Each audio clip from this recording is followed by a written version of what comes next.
আল্লাহ ছাড়া আপনার আমার জীবনে আপন বলে কেউ নাই। যখন মানুষ কোনো বিপদে পড়বে তখন সে সত্যিকার অর্থে আল্লাহকে চিনতে পারবে এবং আল্লাহর সাথে এত ভালো সম্পর্ক হবে, বিপদটা চলে গেলে আবার সম্পর্কটা থাকে না।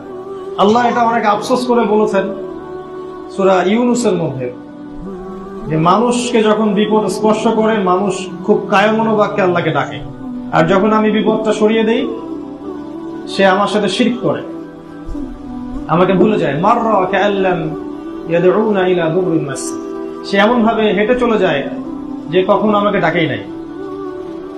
আল্লাহ ছাড়া যে আপন কেউ নাই এটা যে ব্যক্তি বুঝতে পারছে এই পৃথিবীতে, সে ব্যক্তি তার জীবনটাকে ঢেলে সাজাতে পারবে।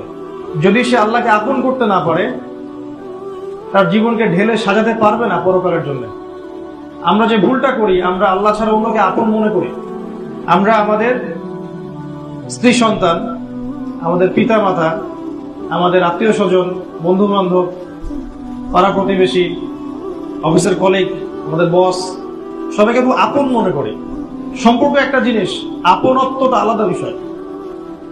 দেখবেন এরা সবাই যদি আপনাকে ফেলে দেয়, আল্লাহ কখনো আপনাকে ফেলবেন না। জীবনে এমন অনেক সময় গেছে আপনার আমার, যে আপনাকে কেউ বুঝতে পারেনি, আপনার ভিতরে কি আছে এটা কেউ বোঝে নাই, আল্লাহ বুঝছেন। আপনি ওই সময় সবার কথা ভুলে গিয়ে সেজদা দিয়েছেন, দিয়ে আল্লাহর কাছে চাইছেন, আল্লাহ কিন্তু সাথে সাথে দিচ্ছেন।